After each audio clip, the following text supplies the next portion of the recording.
আজ আমরা এখানে এসেছি আমার বোনের একটা রক্তের বিচার চাইতে। আমরা এখানে এসেছি মানবতার পক্ষে। পল্লবীর মতন একটা মেয়ে যার বয়স মাত্র 7 বছর, তাকে হত্যার মাধ্যমে আমাদের শুধু একটা পরিবারকে ধ্বংস করে দেওয়া হয়নি, আমাদের পুরো জাতির বিবেককে ধ্বংস করে দেওয়া হয়েছে এবং প্রশ্নবিদ্ধ করা হয়েছে আমাদের আইন বিভাগকে। আজ প্রশ্ন শুধু রামিতাকে নিয়ে নয়, আজ প্রশ্ন বাংলার শিশুটা কতটা নিরাপদ। গতকাল চট্টগ্রামের সাতকানিয়া 5 বছরের শিশুকে ধর্ষণের অভিযোগ, পীরগাছে 9 বছরের শিশুকে ধর্ষণের অভিযোগ। এভাবে যদি আমাদের বাংলার শিশুদেরকে ধর্ষণ করা হয় তাহলে একসময় শিশু জন্মের থেকে ধর্ষণের সংখ্যা বৃদ্ধি পাবে। পেশ করছে শিশু নির্যাতনের এক সহিংস ভয়াবহ চিত্র। শুধু জানুয়ারি থেকে মার্চ পর্যন্ত 90 দিনে 165 জন, যা 200%-এর মতো। 16 জন শিশুর মরদেহ এখনো পাওয়া যায়নি। 28 জন শিশুকে শুধু ধর্ষণের মাধ্যমেই মৃত্যুবরণ করতে হয়েছে। এই সংখ্যা শুধু পরিসংখ্যান নয়, এগুলো আমাদের সমাজের বিবেকের সামনে দাঁড়িয়ে আছে এক কঠিন চ্যালেঞ্জ। এগুলো প্রতিটি পরিবারের কান্না আর আতঙ্ক, এগুলো একটি রাষ্ট্রের জন্য বিপদ সংকেত। কিন্তু সবচেয়ে ভয়ঙ্কর বিষয় কি জানেন?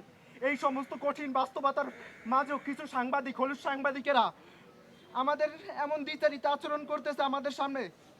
তারা খুনির গল্প বড় করে নিয়ে আসে আর ভুক্তভোগীর আত্মরা দেখে হারিয়ে যায়। খুনিকে মানবিক বানানোর চেষ্টা করবেন না আপনারা।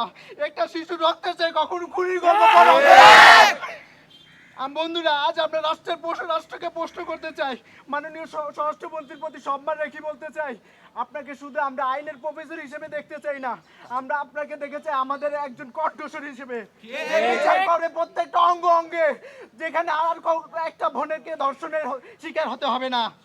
আর আপনি বাই দ্য ওয়ে, আপনার সংবিধানে কি তাহলে ধর্ষণ এবং হত্যা করা কি বৈধতা দিয়েছেন?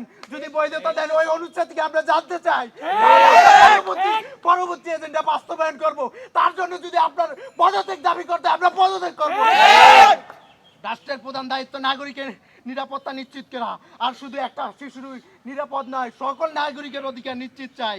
তখন সেই ব্যর্থতা রাষ্ট্রকেই নিতে হবে যদি এই বিচার ব্যর্থ হয়। আমরা স্পষ্ট ভাষায় বলতে চাই, রামিচার হত্যার বিচার যদি ব্যর্থ হয় তাহলে জনগণ ধরে নেবে এর সাথে আপনাদের হাত রয়েছে। বিচারহীন সংস্কৃতি এখনো বেঁচে আছে। বাংলাদেশে কখনো কোনো ধর্ষকের অভয়ারণ্য হবে না। এই দেশ শহীদদের রক্তের গোড়া, এই দেশ শিশুদের কবরস্থানে পরিণত হতে পারে না। যাতে ভবিষ্যতে আর কোনো শিশুর দিকে হিংস্র চোখ তুলে তাকানোর সাহস না হয়, এই পরিমাণে বিচার করতে হবে। যদি আপনারা বিচার না করতে পারেন, আমাদের কাছে দর্শককে ছেড়ে দেন, আমরা বিচার করে নিব। প্রতিবাদ শুধু স্লোগান নয়, প্রতিবাদ মানে সমাজকে জ্বালিয়ে দেওয়া, প্রতিবাদ মানে অন্যের বিরুদ্ধে দাঁড়ানো। আজ আমরা 105 বেঞ্চ দাঁড়িয়েছি এই বিচার করতে, কাল 106 বেঞ্চ দাঁড়াবে, পরশুদিন 107 বেঞ্চ দাঁড়াবে। কিন্তু আমাদের লড়াই থাকবে, আমরা আজীবন লড়াই করব। আমাদের রক্ত যতদিন আছে আমাদের শরীরে ততদিন লড়াই করব। এর আগে আমরা মাঠ থেকে যাব না। এই আজকে এই বক্তব্যের মাধ্যমে আমি আমার সংক্ষিপ্ত বক্তব্য শেষ করছি। দেখা হবে কোনো এক মানববন্ধনে, কথা হবে স্লোগানে।